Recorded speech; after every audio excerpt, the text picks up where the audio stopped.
Muy buenas tardes a todos, bienvenidos una vez más a la clase de termodinámica para ingenieros químicos y en la tarde de hoy vamos a comenzar a discutir conceptos del capítulo 11, así que solo nos quedaría luego el capítulo 12 para terminar con el curso. Vamos a compartir la pantalla para entonces eh, mostrarles eh, la presentación del capítulo 11, cuyo nombre que le da el libro es Solution Thermodynamics. Así que nos vamos a ir un poco más complejo, es totalmente, aunque está conectado con lo que hemos venido hablando, esto es un poco más complejo porque la mayoría de las propiedades, como ¿verdad? La energía libre de Gibbs, la fugacidad, el coeficiente de actividad, especialmente la fugacidad, el coeficiente de actividad, son propiedades que usted no puede medir directamente, son propiedades, como vamos a ver cuando resolvamos problemas, son propiedades que se obtienen a partir de otras propiedades de los compuestos. ¿Está bien? Así que, nada, la foto que aparece allí es de Gibbs, quien a mi manera de ver es uno de los padres de la ingeniería química, porque muchos de los conceptos termodinámicos que usamos los ingenieros químicos están basados en lo extraordinario, en todo esto, es la propuesta extraordinaria que Gibbs hizo. Eh, Él estudió en Yale y fue de los primeros doctores en ingeniería que tuvo la nación americana. Entrando un poco ¿verdad? En materia, hasta el momento nosotros le hemos dado importancia a la presión y a la temperatura, ¿verdad? A la presión y a la temperatura. Sin embargo, la composición ha estado un poco rezagada y para nosotros los ingenieros químicos estudiar los cambios en composición en cualquiera de las industrias que usted quiera ¿verdad? Abordar es de vital importancia. Porque los ingenieros químicos bregamos con procesos de transferencia de masa, transferencia de calor, especialmente en los de transferencia de masa, vamos a mirar que el driving force en muchos de los casos es precisamente ese gradiente de concentración, ya sea en mezclas de gases o líquidos que vamos a usar la palabra solución. Vamos a empezar con esta ecuación que usted estudió en su clase de termodinámica 1 y lo que vamos a hacer con la ecuación de ¿verdad? Diferencial de energía libre de Gibbs, la vamos a derivar. Y vamos a derivarla con respecto a la presión, manteniendo la temperatura y el número de moles constantes. Por eso vemos una derivada parcial que aparece allí. Si yo derivo esta ecuación con respecto a P, manteniendo T constante, obviamente se va a ir este término y me va a quedar NB. Si yo derivo esta ecuación, ¿verdad? Parcialmente con respecto a la temperatura, manteniendo P y N constante, pues este término se va y entonces vemos que nos quedaría NS negativo por el signo negativo que tiene aquí, así que ya sabemos ¿verdad? La equivalencia de estas derivadas parciales, este es el volumen molar, este sería la entropía. ¿Está bien? Aquí le estamos derivando con respecto a P y con respecto a T. O sea que estamos mirando el cambio libre de energía libre de Gibbs con respecto a presión y temperatura. Pero nosotros sabemos, ¿verdad?, que en la mayoría de los casos, para los sistemas abiertos, nosotros vamos a ver, especialmente en single phase, nosotros vamos a ver que entra y sale material, lo cual quiere decir que van a haber, en muchos de los casos, pueden haber variaciones de la cantidad del número de moles de cada componente debido a, ¿verdad?, ciertas reacciones que puedan estar ocurriendo, ciertos fenómenos que ocurren dentro de ese volumen de control. Así que no solamente la energía libre de Gibbs va a depender de los cambios de presión y temperatura, pero también va a depender de el número de moles de cada uno de los componentes de esa mezcla o de la solución. Así que vemos entonces que la energía libre de Gibbs depende no solamente de la presión, sino también de la temperatura, y también de la variación, por eso ahora aparece la sumatoria de la derivada parcial de la energía libre de Gibbs con respecto a la variación de cada uno de los componentes, a la derivada parcial de la energía libre de Gibbs con respecto al componente 1, 2, 3, 4, 5, n, por eso aparece una sumatoria, porque cada uno de los componentes pues va a tener su derivada parcial con respecto a ese componente. Es bien interesante que aquí mantuvimos la temperatura constante, aquí mantuvimos la presión constante y aquí no solamente la temperatura y la presión, sino también todo el resto del número de moles. Por ejemplo, si estoy derivando con respecto al componente 1, entonces mantengo constante 2, 3, 4, 5, si es una mezcla de 5 componentes. ¿Está bien? Así que la propiedad, entonces vemos, ¿verdad?, que el cambio en este caso estamos en forma derivativa, así que los cambios en la energía libre de Gibbs son iguales a los cambios, ¿verdad?, debido a los cambios de presión, a los cambios de temperatura y también debido a los cambios en el número de moles de cada uno de los componentes. Y entonces vemos que aparece la definición de mu. Estamos diciendo prácticamente que el potencial químico de la especie I es el partial molar free energy. Partial molar free energy, si lo ve acá, pues la derivada parcial. ¿Está bien?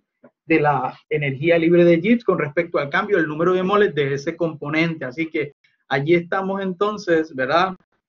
Introduciendo el concepto de potencial químico, pero en términos matemáticos como una derivada parcial, en este caso molar. ¿Está bien?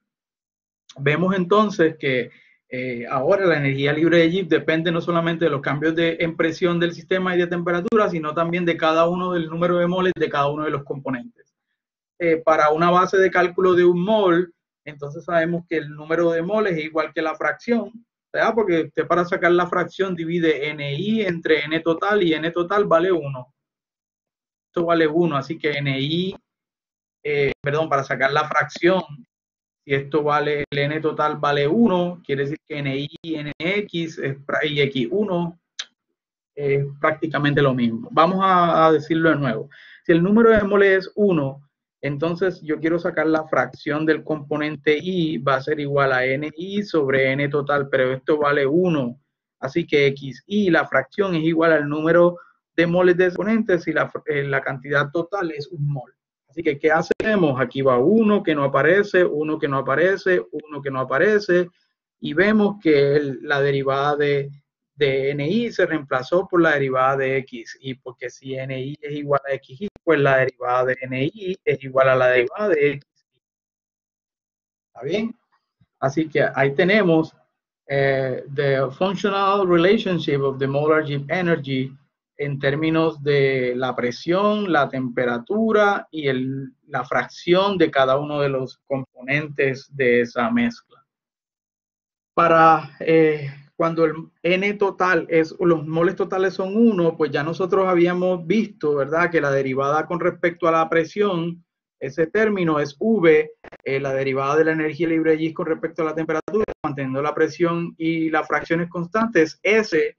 Así que prácticamente yo puedo utilizar, mírenlo aquí, yo puedo utilizar estas definiciones para cualquier otra, para redefinir cualquier otra propiedad. Por ejemplo, la entalpía, nosotros sabemos que es igual a Gibbs más TS, pues reemplazo TS por el valor de la derivada parcial de la energía libre de Gibbs con respecto a la temperatura, manteniendo la presión y las fracciones de todos los componentes constantes. ¿Está bien? Así que ahí tenemos, para una especie, así que nuevamente el potencial químico de I es igual a la partial free molar property. Partial free energy molar property. ¿Está bien? Así que por definición lo tenemos allí. Partial molar free energy es el nombre correcto, ¿verdad? En inglés. Para la especie pura, ¿verdad? Para una especie pura, entonces N prácticamente es el componente I, porque puro es el único que existe, así que mu, que es el potencial químico, es igual a la propiedad molar parcial. Si yo desarrollo esta derivada, sería el segundo por la derivada del primero, que es 1, más el primero por la derivada del segundo, miren el término de la derivada. Y entonces, ¿qué sucede? Yo sé que si para una especie pura este cambio va a ser 0, y entonces prácticamente este término se va y me queda que mu sub i, el potencial químico, es prácticamente igual a la energía libre de molar Gibbs energy. Ahí está. ¿Bien? Así que ahora vamos a considerar un sistema cerrado. En este sistema cerrado nosotros, ¿verdad? Habíamos estudiado que cuando se alcanza el equilibrio, pues la temperatura y la presión son las mismas en cualquiera de las dos fases. Por ejemplo, aquí tenemos fase líquido y fase vapor. Pues lo que queremos demostrar ahora de una manera sencilla es que también el potencial químico de cada uno de esos componentes, porque la manera como yo lo visualizo, ok, el potencial químico, yo tengo aquí metano y hexano. Y aquí tengo también metano y hexano. Pues prácticamente cuando alcanzo el equilibrio yo no noto un cambio neto, pero eso no quiere decir que el proceso esté estático, porque siempre hay un movimiento, una transferencia de una de la fase hacia la otra. Lo que pasa es que yo no lo percibo porque como el potencial químico es igual, pues por decirlo así, la misma fuerza que tiene el metano para irse a la fase líquida va a ser exactamente igual a la misma fuerza, la misma energía que tiene el metano, el metanol para irse a la fase vapor. Entonces, por eso yo no veo un cambio neto, ¿verdad? En composiciones cuando se alcanza el equilibrio. ¿De dónde sale que el potencial químico es igual? Si definimos la energía libre de Gibbs molar en términos de aquí está molar por el número de moles sería total, es igual a esta para la fase alfa. Si defino también la energía libre de Gibbs para la fase beta, pues aquí tenemos la definición que ya hemos discutido en los slides anteriores. Y entonces, si sumo las dos, esto me daría el total, que esto que usted ve aquí, esto más beta me daría el total, esto más esto me daría el total, ¿verdad? Del término que considera el cambio de temperatura, el término que considera el cambio de presión. Y estas dos sumatorias, pues me quedaría la sumatoria de una más la sumatoria de la otra. Y entonces, ¿qué vamos a hacer ahora? Pues yo sé que esto, ¿verdad? Yo sé por definición que esto es igual a esto. ¿Está bien? Así que prácticamente se cancelan esos dos términos y entonces me queda que las sumatorias son iguales a 1, ¿verdad? Son iguales a 1. Son iguales a 1.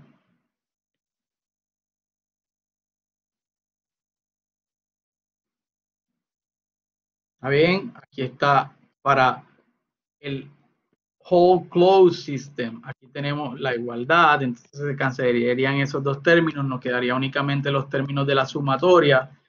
Y yo sé que entonces el número de moles totales es una constante, un sistema cerrado, no hay reacciones, ¿verdad? Así que independientemente si yo tengo 8 moles del componente A, no importa si hay 4 y 4 en cada fase, o 6 y 2, o 3 y 5, debe haber un total de 8 porque se conserva. Así que vemos que si la suma es una constante por mass conservation requirements, si yo derivo, pues la derivada de una constante es igual a 0. Eso quiere decir que una es la negativa de la otra. ¿Y qué hago? Reemplazo una, en este caso en vez de escribir dnb, escribo menos dna, dn alfa, y entonces factorizo y me queda esta expresión aquí. Entonces, es muy difícil de que no cambie este término, que el número de moles del componente I en la fase alfa, porque precisamente eso en ingeniería química es lo que bregamos, cómo, ¿verdad? Hay una transferencia de número de moles de una fase hacia la otra, así que lo más probable es que esto nunca sea cero, así que si esto no es cero, lo que va a ser cero esto, y lo que indica es que mu del componente I en la fase alfa es exactamente igual a mu del componente I en la fase beta, ¿está bien? Así que sabemos que no solamente las temperaturas en cada una de las fases son iguales cuando se alcanza el equilibrio y las presiones también, pero ahora pues sabemos que la energía, el mu, ¿verdad? El potencial químico en cada una de las fases también va a ser igual cuando se alcanza el equilibrio. Así que las propiedades parciales molares, ¿verdad? ¿Por qué nosotros estamos hablando de propiedades parciales molares? Cuando les mencione esta frase, entonces usted va a poder entender que estamos yéndonos hacia adelante, ¿verdad? Moviéndonos mucho más hacia adelante, tratando de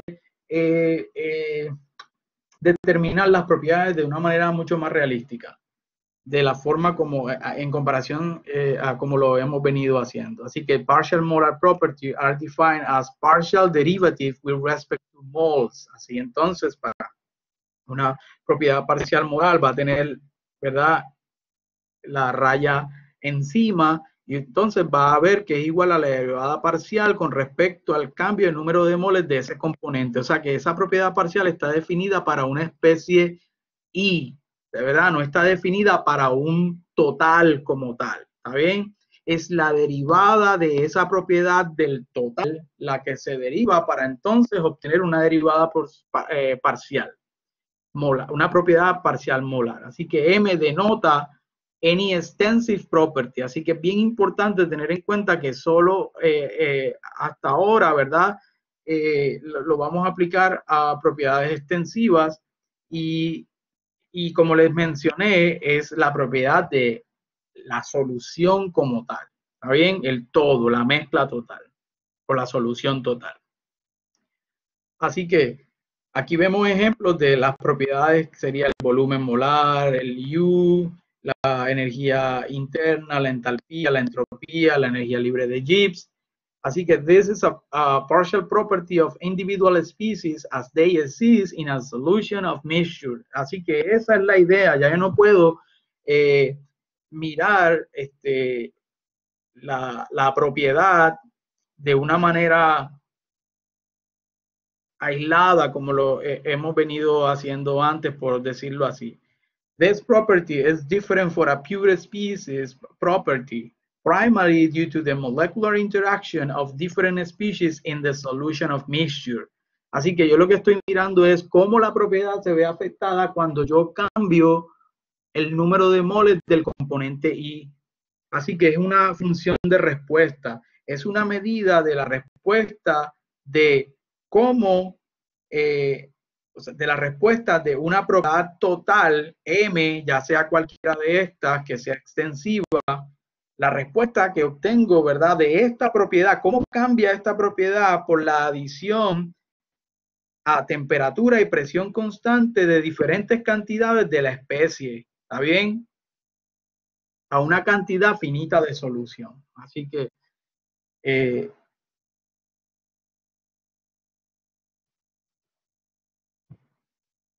esa es la gran diferencia que ahora estamos considerando, ¿verdad? Los cambios de la propiedad total, cómo cambia esa propiedad total cuando yo cambio los números de moles del componente I. Notación para soluciones de propiedades, pues no lleva ningún, ¿verdad?, nada, simplemente en mayúscula la letra. Para especies puras, entonces lleva el subíndice I de la especie I, si es una propiedad parcial molar, y ya que es una propiedad parcial molar, ¿verdad? Tiene en cuenta cómo cambia la propiedad cuando yo cambio el número de moles del componente I, manteniendo la presión y la temperatura constante. Así que ahí vemos el bar, y en inglés sería la barra. Y para recordar, ya sabemos entonces que la derivada parcial molar de la energía libre de Gibbs con respecto al número de moles es prácticamente el potencial químico cuando mantengo presión, temperatura y el resto de componentes diferentes a I constantes. Por lo tanto, como ya dije, the chemical potential of the species I is mu sub mu I is known also as the partial property of Gibbs energy for the species I. ¿Está bien? Entonces, en el siguiente video vamos a introducir el término de fugacidad y coeficiente de fugacidad y cómo Gibbs lo introdujo para resolver un gran problema cuando la presión tendía a ser cero y usábamos esta ecuación. ¿Está bien? Así que manténgase conectado y sigamos en línea.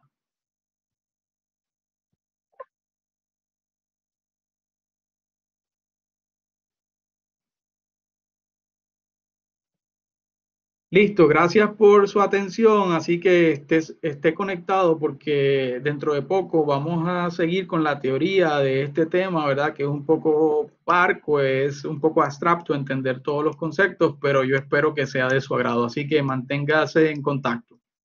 Hasta luego.